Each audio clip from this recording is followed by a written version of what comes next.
This week on Today in Space. It's one of the things that I didn't know until I got into this and Instagram and all that, is that the number of people that honestly, truly believe that the Earth is not round. And like that, there's a lot going on in the world, and I love my technology and blah, blah, blah. But that doesn't it seem, isn't it a shame that the only reason that flat earth things like that have been able to flourish is because most of the people, you're not going to find a whole lot of flat earthers that live under a Bortle 1 sky. Mm-hmm. You walk outside and you could see the freaking Milky Way and you're like, no, that's the galaxy.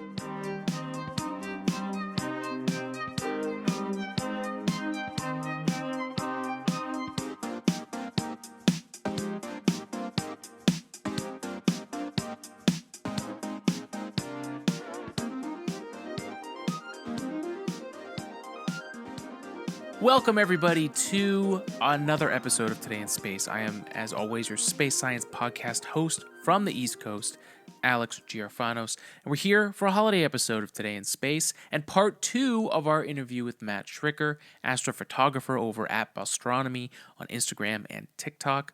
Go check him out if you haven't already. Go check out last week's episode 329, where we had part 1, where we talked a whole bunch. We got to know Matt a little bit more. We talked about astronomy, talked about Starlink and SpaceX and NASA and the star parties and so much. And it was such a good long conversation that we cut it into 2 parts. So this week is part 2. So you're going to hear more about what Matt and I feel about astronomy. We're going to talk about my telescope, the Vespera, the smart telescope, and Matt shares his experience using traditional telescopes and his own build that he made, and we talk about that here. But it's a fun episode. It's a great hang, and we wanted that for the holidays in case, the holidays are super busy. You're going to have downtime. Things are stressful, and you're looking for a little escape, a little thing to get away with, or you've got a long drive or travel. We're here for you. So this is a great conversation for the holidays, and this next year, 2024, is about meeting people and getting out there and talking more and getting to know our fellow human beings a little bit more. At least that's what it is over here on the podcast, and of course, our ongoing mission of spreading love and spreading science. So we're going to bring more of that in 2024. We have our 3D printed Christmas tree in all of its glory. If you're not on YouTube, subscribe, head over there, check this out. And we've got a whole bunch of stuff with AG3D, including our next episode where we will talk about this DBZ Scouter that I 3D printed. You can go over our Instagram page at Today in Space Pod or AG3D Printing to go check that out and see what we're up to over there. But Merry Christmas, Happy Holidays, and please enjoy part 2 of our interview with Matt Schricker of Astronomy. I wanted to ask you, that what have you taken? What are you imaging lately? Like, what are you? Sure. It's that time of year, man. It's the summer is fading. Yep. Unless you have a good view to the west, which I do not. I have north. And then when stuff rises over my house, east, and a little bit of south for a second. Yeah. So the stuff that rises high, Cygnus, I can get that, a lot of that. Auriga. Yeah. What are you shooting right now? So I have east, southeast, always. Yeah, me too. Yep. So, we have like the same. I was going to say, you take pictures and you post stuff where I'm like, oh, I was just looking at that. Yeah, because I don't know. Then there's the people that posted a few months later, and I'm like, they have a west-facing yard. Yeah. Stuff I never would have thought about. So funny. Yeah, I mean, so here's one that. Heck yeah, Orion. She's back, dude. She's back. The largest star-forming region anywhere near us. The first thing I took a picture of. Oh, that's beautiful. You took that with that? Yeah. And hey, that's really high contrast, sweet, dude. Yeah, thank you. That's sweet. I've learned a lot. Like one of the things that I didn't realize that was happening was the light pollution that we have is horrendous here. So like the telescope by itself, I mean, without any lenses or filters, does extremely well for this area. I'm like blown away by what it can do. There's a mosaic mode on this, which I think is one of the ways to combat Starlink. I've been Oh yeah, very it's lucky. But yeah, it's interesting. It works well. I my nebula filter, it's been too humid. It keeps like fogging up on me. Um, yes. so I haven't been So able to use it. do we get so with that particular unit, does it Mm. have certain filters you have to use that work with it, or does it take any 2 inch? Looks like a 2 inch Yeah. So I from where I'm sitting, but someone at work found out that I was doing astronomy and is super into it. Has like multiple telescopes, even is in the cool. telescope builders club here and Oh, wanted the me to one in join. Boston? Yeah. Um, We probably know Probably. people that know each other. Yeah. Yeah, yeah, we should definitely chat.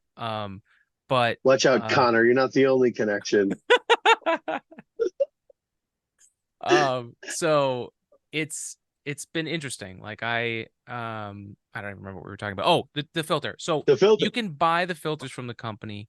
I just, I bet. it's a premium product and I bet. the filters Yeah, are I bet. great and like the chips that are in those filters will adjust the settings for the telescope.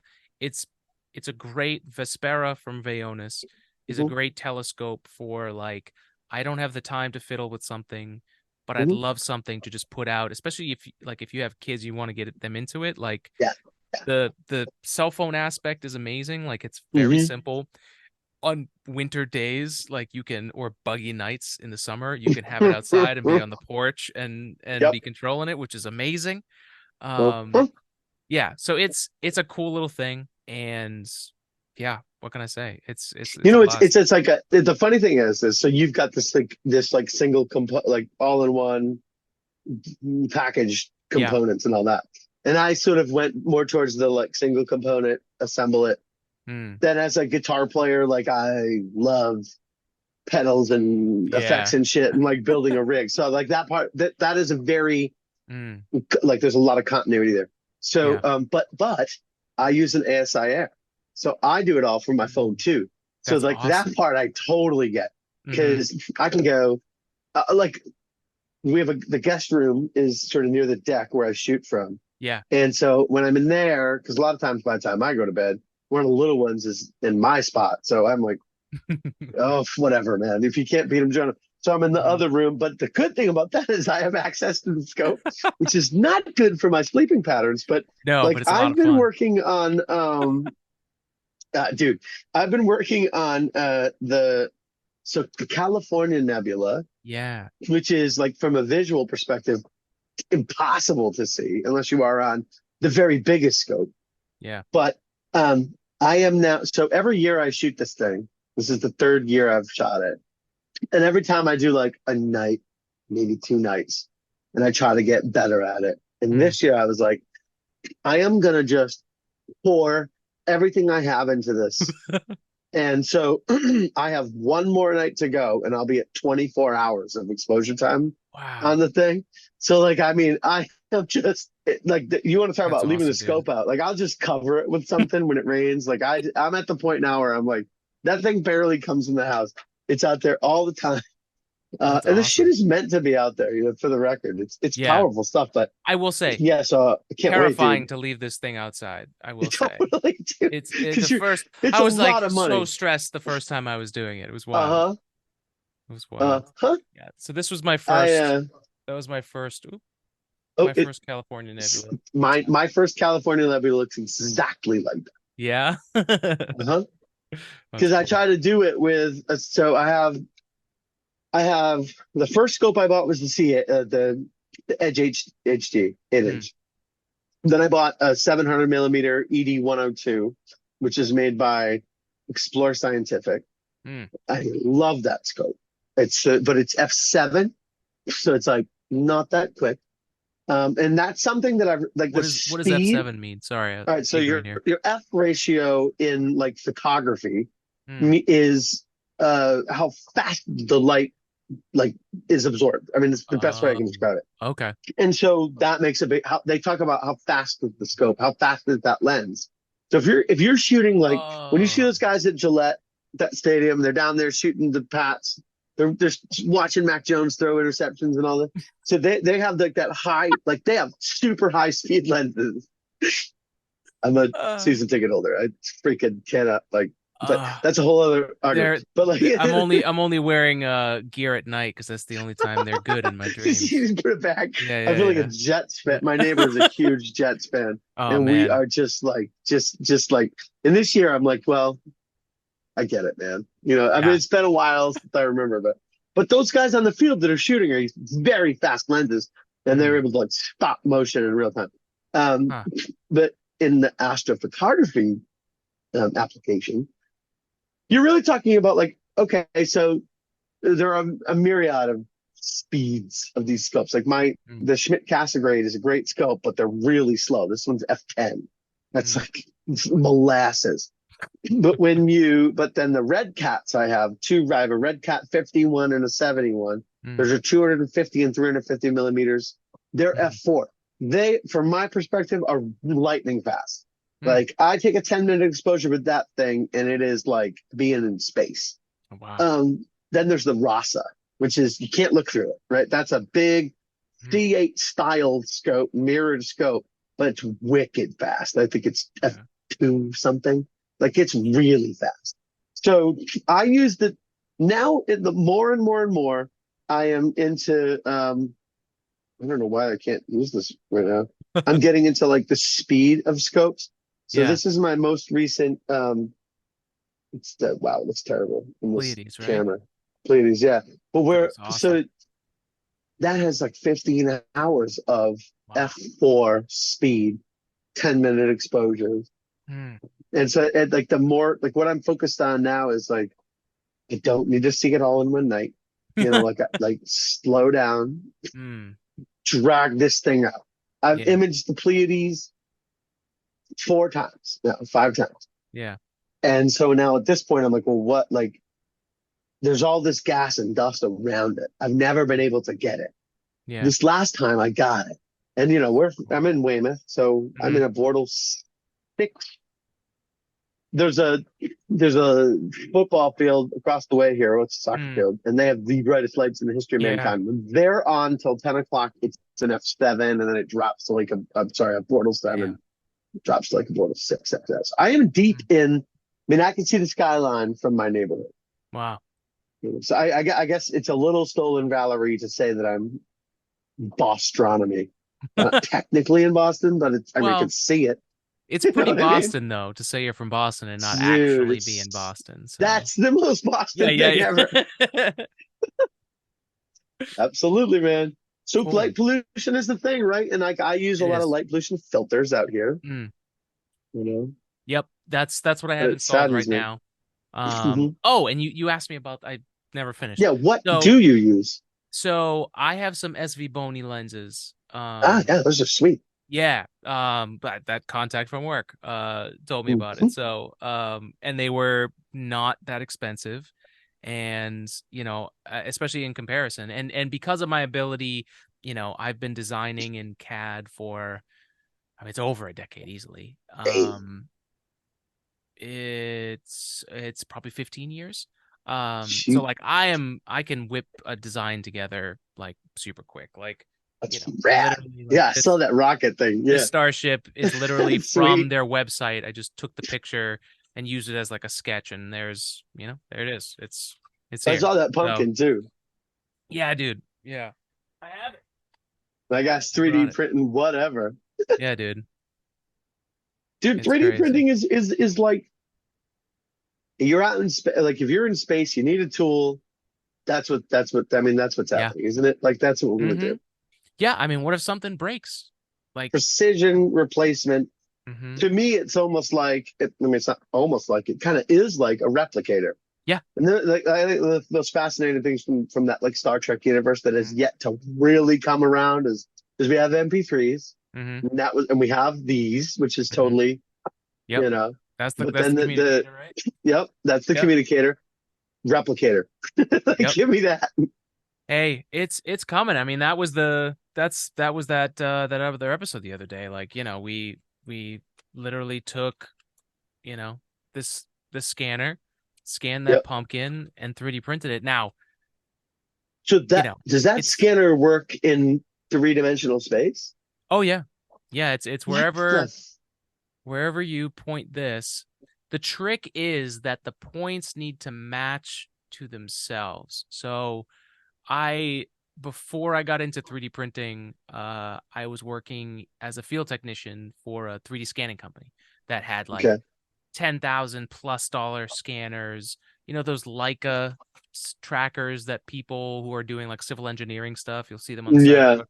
We were working with devices like those to scan huge things, the top of the Prudential building or, stuff like that. Like it was crazy work. Um, but you had to, so like everything had to be in play. So like if it was a day that was going to be super cold and then warm up a lot, you Hmm. couldn't do it that day in that area because things would move. So you would set up Hmm. your coordinate system. You would mark down these little markers, and you would actually um measure those again throughout the day. So you had points on how it moves over time because everything's expanding. And so you would, if you were good about it, you would have that all day so that you could keep bringing the model back to what it really was. Uh, it's crazy. Metrology is a crazy, like, literally, like, gravity is different on every place on the planet slightly, but we use a Yeah. constant because it's easier. Sure. Because how you You can't know? survive trying to No. figure out down to Yeah. the. But I think most people, I think a lot of people don't realize that. I remember when I first heard that there are areas on the planet with significantly, with, relatively different Yeah. gravity. I mean, it's one of the things that I didn't know Mm. until I got into this and Instagram and all that is that the number of people that honestly, truly believe that the Earth is not round. And like that Yeah. is it's been a fascinating kind of. At first, it would make me upset, Mm. and then I'd be like, well, wait a minute. Like, how do you? Whoa, whoa, whoa, whoa. You really believe that? And Hmm. and these people are not stupid. Like that's the thing. Like Yes. the people that you come across that have a page dedicated to this Mm. are not stupid. Yeah. They have done a very good job of creating a convincing argument if you don't know a handful of the very Yeah. important facts that Yeah. immediately blow it all out of the water. But like, if you don't know certain things, like if you don't understand, what proper motion is Mm. in stars, which is, obviously the ability to uh, see stars move literally move in the sky over time, over Right. great periods of time. But Mm. they'll say, well, the stars are in the same place they've always been. How can that be if we're traveling through space at 11,000 miles an hour? Not only that, but going around the sun and going through the galaxy and going up and down, and the galaxy's moving. How is nothing else changing out there? Yeah. And on the surface, like that's a very logical question. Yeah. Like it is. Yeah. And then you have to back out and say, well, the thing is, those stars are moving. In fact, some of them are moving a lot. If you like Bernard stars moving a lot, Mm. that's something that we can image over a period of 10 years and you can see it Right. move. Mm. And there's other stars and they go, well, what about Polaris? And well, we know that the parallel, the problem is that we're also moving with these stars, a lot of them. And Right. so the difference is not only is Mm. it hard to tell this, like, have you ever seen a jet going down the horizon way far away and you swear to God it's just standing still way, way out? I Yeah. mean, it's hard to tell the motion of that. It's Sure. hard to see the moon move. Have you ever tried to see the moon move? It's Yeah. impossible. Yeah. Now imagine something that is 60 light years away. Yeah. Like that, it's going to take many human lifetimes Mm. sped up to see it move. But Mm. people just, and that I think is what it is, forget the fact that like we've been to space and taken pictures of the Earth, and most Yeah. reasonable people just accept that as reality Yeah. Yeah. true. Like, but I meet you many of forget them all that. online who don't believe that. So. They don't. They think it's all what they call CGI, which is Mm. not. That's not how CGI works. Yeah. But Yeah. I have to say, like, kudos to those guys that have really dedicated themselves to this because, you, in the absence of a handful of facts, they are doing a very good job of lying to a lot of people. Yeah. I You would know, and almost say, yeah, I would almost say I think the ones that are doing it earnestly, because I've definitely yes, talked to people who earnestly do believe it. yeah, It's not so much that it's almost like believing in a flat earth is also believing in the fact that there are things you were told that aren't the whole truth. And so they're one they're one exploration moment away hmm from actually finding out the answer. But hmm they had someone who called them stupid. They, have an abusive parent. They, mm, there's people who are just like, well, screw the system. Like, everything is like it's it's almost like that opportunity thing. Like I think there's a lot of those people, and there's plenty of wackos out there. Don't get me wrong. I sure. But they're the in my people that comment aren't section. wackos, Yeah, they're in yeah, my comment section. me too. So, You have to so ignore like, them. yeah. It's always interesting, and I think there's a lot of folks that just if they had someone like you or I in front of them, and Mm, I'm very much like a like an aikido of science and like learning. Like I'm not gonna mhm. like against a wall technique, or like hit you with a hammer of Yeah, information. I'll kind of get you to like Tai Chi. I'll get you to come around to it. I'm patient. So like yeah, the I'll wait. jujitsu version I'll wait for you. Yeah, yeah, exactly. debate. Yeah, like I'll wait for you to get to a place where you've kind of gotten yourself in a corner, and then Yeah. here's a thought experiment.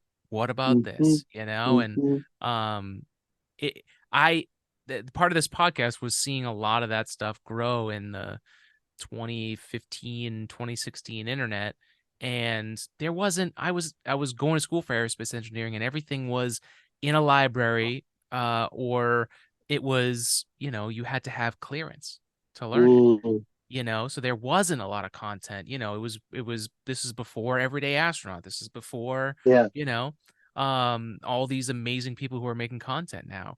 BPS Space, right? Like hmm there's so many amazing folks who are doing stuff out there now, and it was not there. So I'm very glad that all these people shut up, because it's too much of a job Yeah. for one person.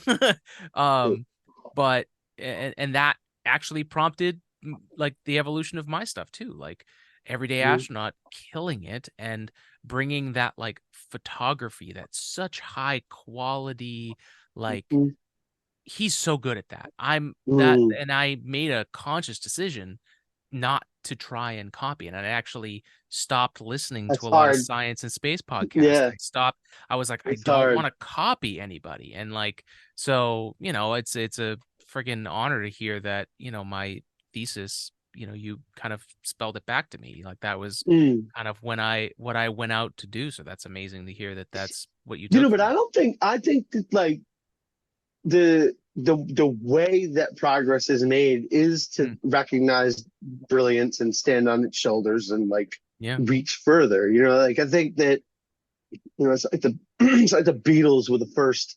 They were heavily Right. influenced by other, Yeah. musicians from the Americas, particularly like blues and stuff like that that they had never heard in that, like early rock and roll, Yeah. Chuck Berry and things like that. Yeah. That when it reached the shores of Liverpool, blew their doors Mm, off. So it's not like they woke up one day and shut all that out and mm, said, "No, we're gonna like do our own thing." They very much didn't.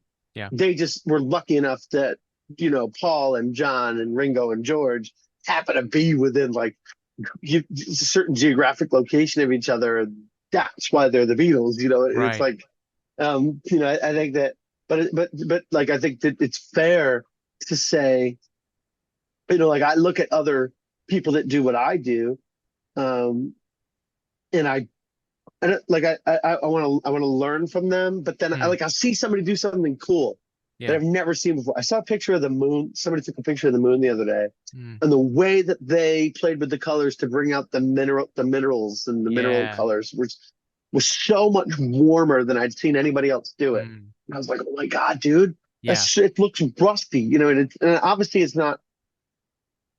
There's an element of artistic license that Yep. I definitely put into my work. Like I'll Yeah. make galaxies spin and shit, and Yeah. obviously that's not possible. But I just like, but But it's for cool. me, it brings it to life. It's Yeah, another way to like share it. And if you're not, if you look at it and think it's real, I put right in there like you this do, part's and I fake, that part's respect that true. a lot. Um, That's huge that you even will say that. oh Because I man, think, I make a lot of the stuff yeah, cooler than it is in real. I mean, it's yeah, cool enough, but dude, at the same time, it's like you get yourself into this situation where you're. I'm like, oh, now I want to try to grow my followers. hmm, I want to engage the audience. I want people to enjoy this stuff. And one day you mess around with Motion Leap, which is a great app, by the way, mm, and it's so easy to use. It's stupid, but then when it's done, you're like, oh my god, that's awesome, and you post it, and it goes crazy. yeah, Now what are you gonna do? Like you're like, oh shoot, I guess I got to do that again. And then you wonder, like, I'm gonna meet these guys at Cherry Springs. Are they gonna think I'm like some kind of hack because I did that?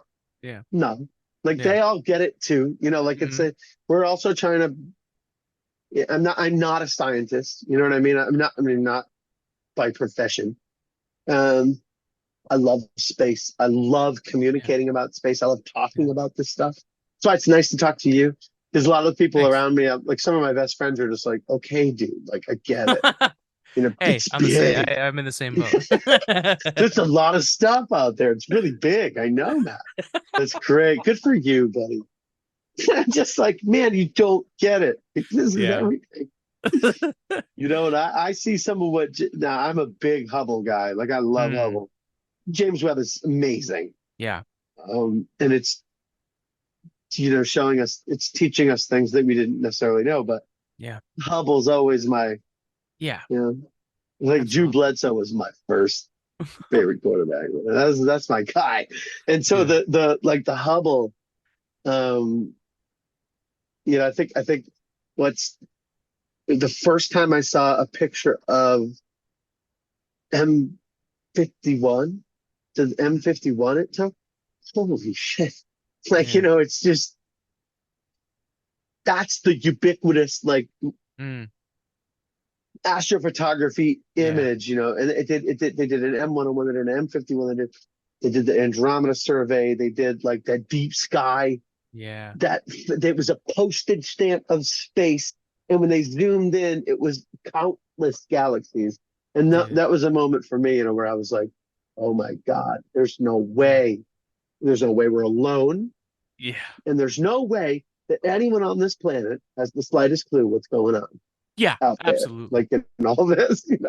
Absolutely, man. That stuff would blow my friggin' mind. Totally, dude. And so I have to ask this because I've realized that this is not something that everyone has. When you look at an image of the sky that you just Yes. took, or you're watching light gather, Hmm.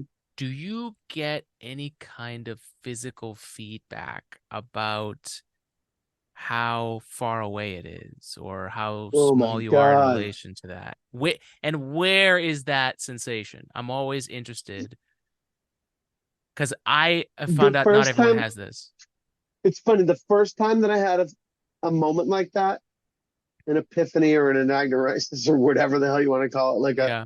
I was actually, I was playing football. I was in high school. Mm, I was like, we were doing drills or whatever. And I was just kind of standing on the side and I was looking at the ground and I just had this, all of a sudden I had this like sense, like, wait a minute, dude, I'm on this giant thing and it is moving. And and it just like, the most thought provoking situation, right? yeah. Like you could be in. But I think about it all the time. Yeah. And so sometimes now, like I try to shut my eyes and I try to get that feeling back, that like Mm, moment of, oh my God. And it's hard to do, right? It just mm, came to me that day. And now, so now, the first time I'll never forget I bought, oh no, we had this little camera that we got at our wedding. It was like a T8. It mm, wasn't a T8, but it was like that same ilk of a yeah. Canon camera. So I got that and went online and I found the little T adapter for it, so I could put it on the Edge Yeah. HD. And I pointed it at Orion one night, and this was like I'd seen other people do stuff, so I was like, I wonder if I just turn. So I Yeah. took this like I think it was like a 10-second exposure because at 2,000 millimeters untracked, forget it. But what came back was like the color and the everything, and I was just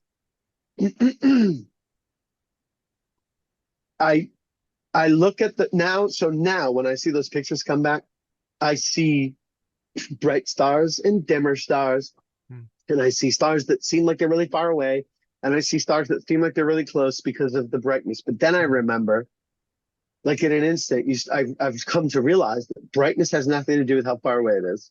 It Mm. has nothing to do with how far away it is. Mm. Some of the brightest things in the sky are really far away, and there's some of the dimmest things in the sky are pretty close. Yeah. And you cast it into this like 3 dimensions, because when you see the image, it's flat, like it's on your Yeah. phone. It's like Right. flat. But like I've gotten really good at like relaxing my mind into the like 3 dimensional Mm. element of it. And where do I feel it? I don't know. Maybe like probably a lot like just right in here. Yeah. Like Yeah. it's this like depending on how many blue comments I've ingested too, like that'll definitely change Yeah. perspective. But whatever Absolutely. else. I mean, dude, it's what about you? I mean, when you're Yeah. standing under a really, really, really dark sky, when you see Mm. like like when you can see structure of the Milky Way. Yeah. I mean, first of all, have you been somewhere where like what's the Yeah. darkest sky you've ever Up seen? up in Maine near Mount Katahdin actually. Oh, that's Baxter State Park. That's the That's darkest damn place yeah. anywhere near us. And in Kalymnos, Greece, in my family's house there, right on the island. Um, you Oh, can just see this like I've always called it the scar in the sky. yeah. And That's such a like good way to put it. it's crazy. So I'll um for me it's almost like it's interesting you mentioned like feeling like you're standing on it. For me, it'll start here and it'll go right to my feet. Um, Yeah. and it's it's a crazy feeling. And like now that I have a telescope and I'm able to go out on a Mhm. regular basis, uh Mhm.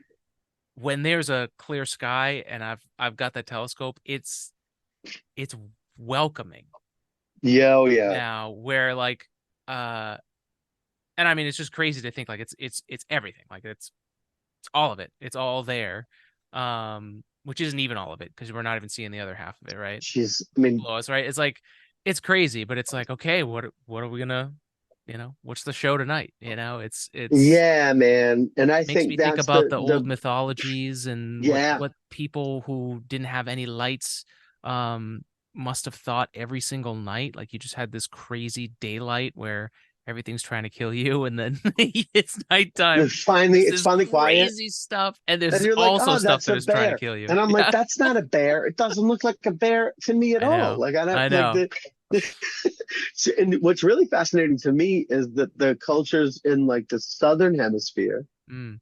a lot of them had dark constellations because the the Ah. the Milky Way is so prominent in some of that, like just south of the equator area. And I'm probably misquoting some of this, but the Mm.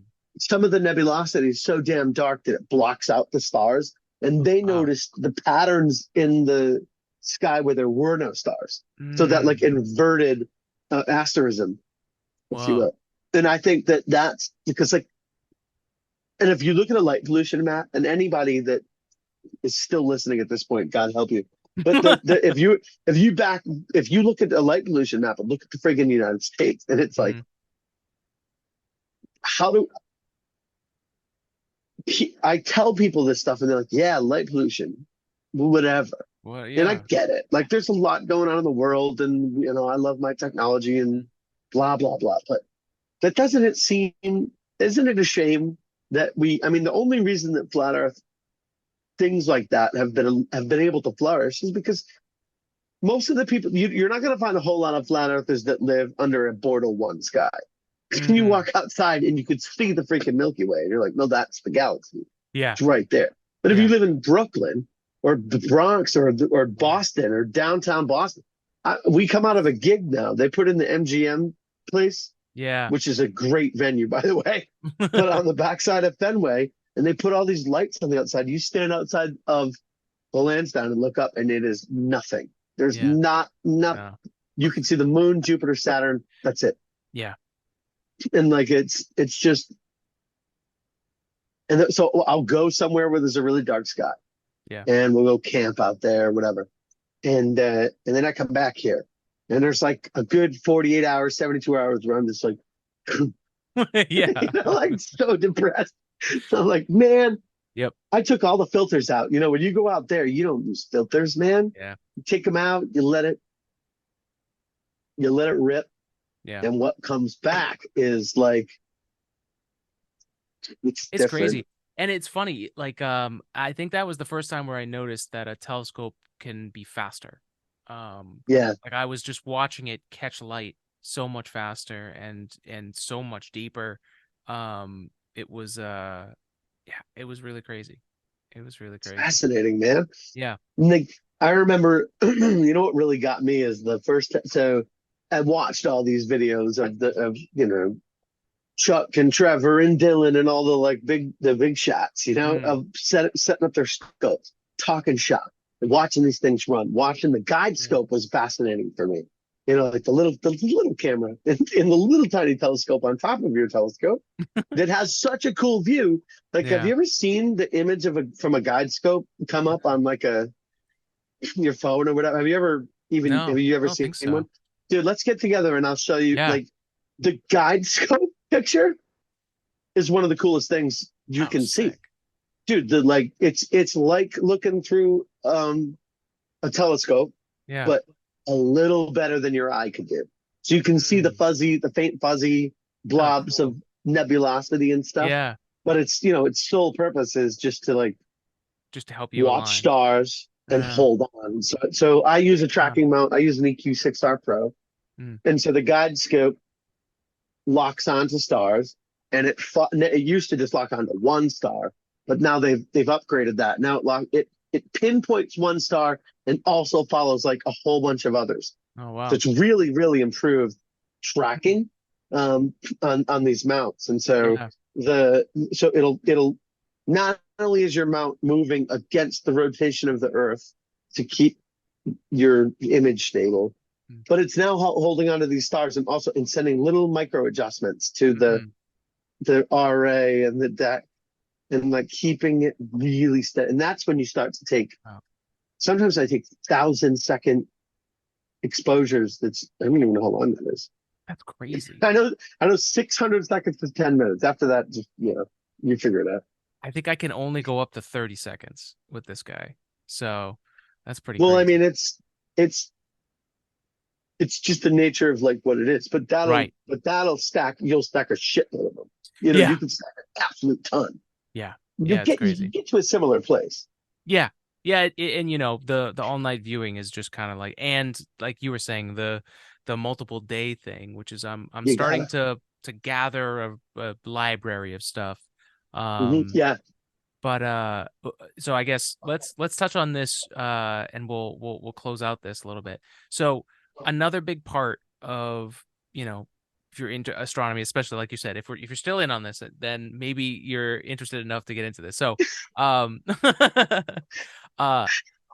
once you take the pictures and stacking and like stacking images and stuff, right? Yeah. Like that extra work that is done to really get what you took and to really bring it out. Like, one of the good things this telescope does is it's doing a whole bunch of that for you. You can actually just save a quick JPEG of the stack, and it's doing a lot of processing for you. It's not anywhere near as high quality as you have, but it's quick. And I think for somebody who's just looking to get into it, it's really nice. But now I'm starting to take those and make them a little bit better. What are you using to bring out more in your photos, or are you even doing that? Yeah. So, no, that's a really good question. So a lot of people are jumping into the PixInsight world. I own PixInsight. I have a book up on my shelf here. Yep. It might as well be in Greek. But I try. It's just the PixInsight was designed by people that were just too smart for their own good. Mm, There's very little about it to me that has like logical, flow. The yeah. UI is wild. What they Mm, call things makes no sense. So I yeah. recognize, by the way, just for anybody that is listening, how powerful of a tool PixInsight is, and I will learn it. God damn it, but I haven't yet. So what I do now is I take, like I said, so California Nebula, I'm coming up on 24 hours of data. Yeah. So I've taken 700-second and 740-second subs, Mm. 30 of them a night for 7 days. Because that's the window I have before it hits the trees Yeah. and for when it crosses the house, it's a very small window, Yep. So it takes me a weeks, and there's clouds, and it's New England and all that. So this has been going on for like 3 weeks Yeah. now. And so, but what I'll do is I'll take all of that and I'll put it into Deep Sky Stacker, and Mm, I'm a Mac guy, so I had to get yep. Same. I use a whatever you call it. I use like an emulator for Windows. And Oh, so yeah. I can run because Mm, everything is Windows based in yeah. astrophotography. So, anyways, I bring it all in there. I let that do the stacking. I before I do that, I go through every image myself. Mm, This is something I didn't used to do because I mm, was really lazy, but now I've recognized that if I go in and find the little thing where like a cloud messed it up or just mm, whatever, I just get rid of it and throw it away. yeah. That used to like break my heart to throw away a 10-minute sub because it was like that's 10 minutes of clear skies Yeah. that I'm never going to get back. And I'm like, the universe is 13 billion fucking years old. Let it go, man. So I throw those things away now and I stack out what's left. And so what comes out of that is like almost black. Mm, It's crazy. Like it's nothing. So then I yeah. take that into Photoshop. Um, and it's Photoshop that I do everything with. Mm, And so I've learned how to um, I've got my own kind of process that I cool. think I've tried to document. I started out doing what a lot of people did, and Mm, I still use some tools that a lot of people have shared with me. For example, the RC Astro stuff. They have mm, he's got some incredible processing tools for Photoshop mm. that I think rival anything PixInsight can do. But more power to you. And don't forget, like I shoot in color. Like I don't shoot in mono with like Right. narrow band or anything. I just don't have. I feel like it takes a lot of time. Mm, Somebody will tell me I'm wrong, but I just like the color. It does it for me. That I don't, yeah. you know what I mean? Mm-hmm. And so, anyways, I've learned my own way of like stretching the data. Yeah. I have learned how to like separate the channels, like isolate the channels from so Mm, I use a lot now. I use an L Ultimate um, mm, from Optilong. I have all the Optilongs that they make.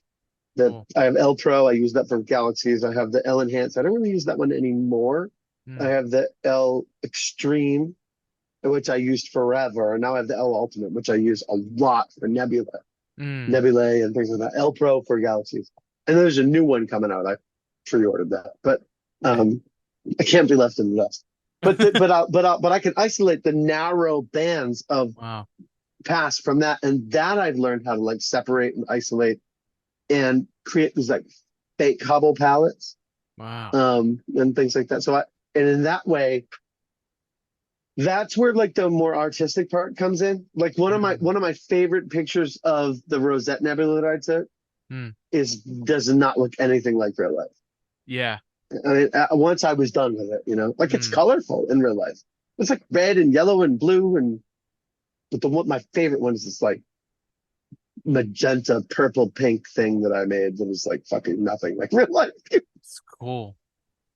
Yeah, But so that's that's great that's though. that's how I That's do it. unique. I appreciate that. Like it's a style choice. Like Yeah. the thing that I think um but it felt very much the same in aerospace. Um but I think astronomy has it as well, is like there's a lot of people who think there's one way to do it. Mm, And you know, I just never thrive in that environment. mm, So, mm. yeah, I like your approach. Just like, hey, take it where it takes me, and just go into a creative process, and um, Yeah, that's awesome, man. It just helps me enjoy it Yeah, my own that's way. the key, though. That's, I think, we're going back to the, next generation, and what we hope is Mhm. that they go after the things that they enjoy, not the things that they think that they should be doing. That's right.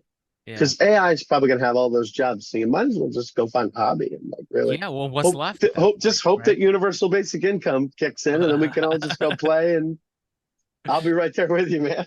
Yeah. Taking space pictures. It's crazy.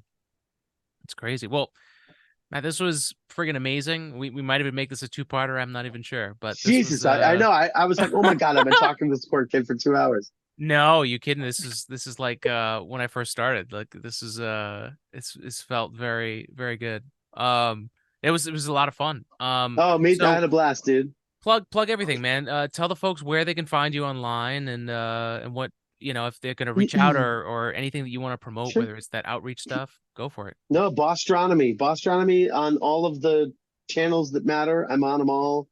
Bostronomy. I mean, I always want to talk shop. I'm doing a 3-part series with the Museum of Science. The first one Oh, launched the cool. other day.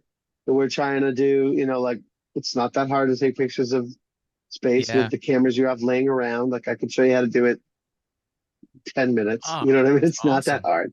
And Yeah. like that's how you get started, right?